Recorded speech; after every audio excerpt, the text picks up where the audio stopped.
Welcome back, party people. I'm your host with the most, Claude McCloud. Oh, yeah. And welcome back to another episode of the Carolina Cloud Show, where we interview the talented artists performing April 26th. Get your tickets now. As for today's guest, you may know him as the founder of Diamond Core Collective, but some might say he's better known as Wade. Welcome to the show, BKA Wade. What's up, everybody? I'm Big Sleepy, better known as Wade, man. I make music, I do videography, photography, all types of shit, right? It'd be a lot to name. But as for Carolina Clouds, I'm an artist, you feel me? I'm gonna come perform some of my best tracks, I'm from Raleigh, North Carolina, as most of you know. Maybe not, but yeah. You feel me? Southside, 919, you know the business. So it's shit. Yes, But sir. yeah, man, I've been making music since I was a kid, bro. Almost everyone in my family is musically inclined, artistically inclined type thing. I don't really got the drawing and painting skill down yet, but That's actually a beautiful segue into my first question, Wade. First thing I wanted to ask you was, what led you into pursuing your craft? honestly, bro, my grandparents, right? Gotta give it up to them, man. My grandfather used to be like in his shop because he was the mechanic and engineer. He used to be in the shop listening to freaking Barry White and Smokey Robinson. And you feel me? Like, yeah, man. Yes. And then my grandmother, she hit me with the Sade and Jill Scott and Macy Gray and stuff like that. So, and then I'm a young guy, so I definitely was in the hip hop, like all that type junk. For But sure. my brothers is from New Orleans. My dad and my brothers and they're from New Orleans. So Lil Wayne was always in the household, Mm-hmm.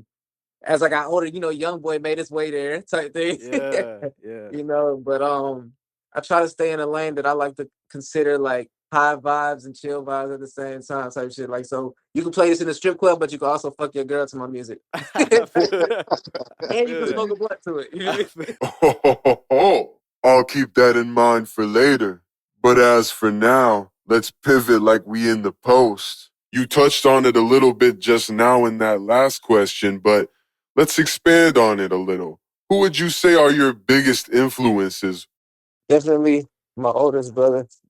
He was one of the first influences I had as far as music, Word. because he's always been making music. Like literally ever since I was born, I could remember my brother being a rapper and stuff like that in every neighborhood we ever moved to.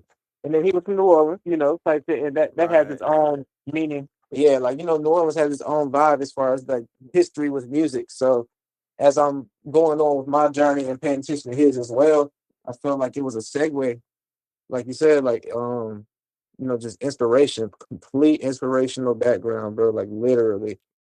If I didn't pursue anything creative, I would probably be a disgrace to my legacy. Type shit. It would be crazy, man. It'd be wild.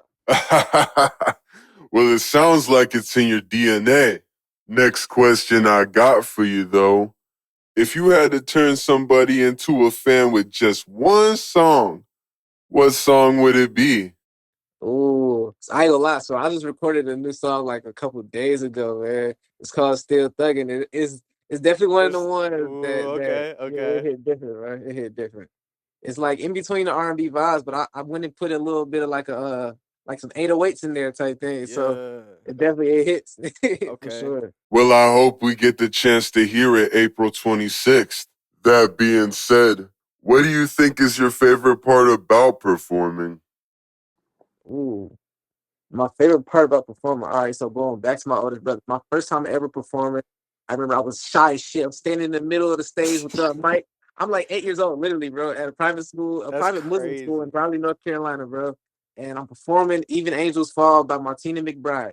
And Woo! my brother is Okay. sitting front row, and him and another one of my brothers, they're like being goofy as shit. That was the only thing that made me like get in my zone for real, And it That's was just dope. like that interaction made me realize that I could have that with a lot of different people that's in the crowd, because everybody's looking at me and I have no choice but to eventually scan over the crowd, make eye contact with somebody. Somebody just might be in the vibe that, like, how you can like see people's aura type shit.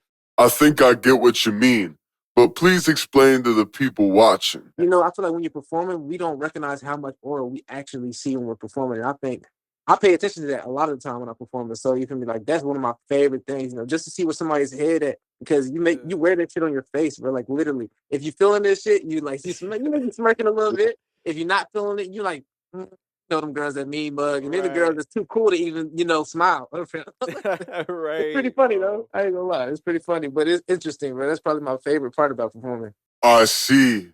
Locking in with those people that understand the vibe and feeding off of their energy. Something I think any artist could find useful during performances. Very intriguing. Next question I got for you. You talked a little bit earlier about how you like to work in a variety of different lanes. But what would you say is the overall vision behind this Diamond Core Collective project you've been working on these past few years? Man, ooh, that's a crazy one. I ain't gonna lie. Yes, sir. I was literally just like revamping the website today. So Diamond Core Collective is a lot of things, man. I like to consider it a lifestyle brand. I could consider it a record label. I could consider it a creative collective, etc. But my newest thing that I'm going to consider it, and I might be finalizing it with this, is a cannabis connoisseur group. That's very intriguing, Wade. So we're going to be hosting a lot of events, a lot of private tastings, maybe some group trips. Yeah, man, it's going to be great. You know, I didn't realize how much cannabis stuff I was doing until I kept like looking through my videos and stuff like that I was already taking. And I'm like, damn, I have a lot of cannabis content from like really exclusive events, man. Like I was honored to be a part of like one of the first ever legal cannabis events in North Carolina, man. That was like, that blew my mind, you know what I mean? And then I started seeing more people do it. Bro, yeah, that shit was crazy, man. I wish I were there. I actually performed at that one too. That was like one of my only performances in the last 2-3 years. Sounds like a good time. How'd you say things went? It was pretty good, bro. It was great, actually, man. The owners of the dispensary, they were doing like a launch party, and they made it a block party type shit. Wow, there was an arcade across the street that was partnered with them and shit. You know, like a bunch of different guys pulled up. I ended up shooting one of my first music videos for somebody else out there, and all types of shit, man. It was pretty cool. Sounds amazing. And I had an amazing time conducting this interview.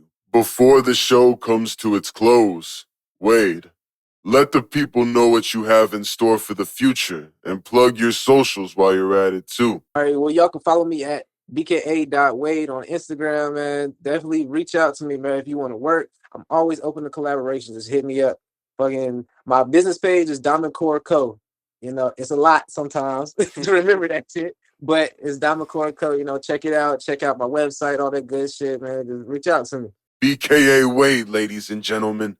BKA Wade. Well, that's it, party people. Until next time on another edition of the Carolina Cloud Show. Oh, yeah.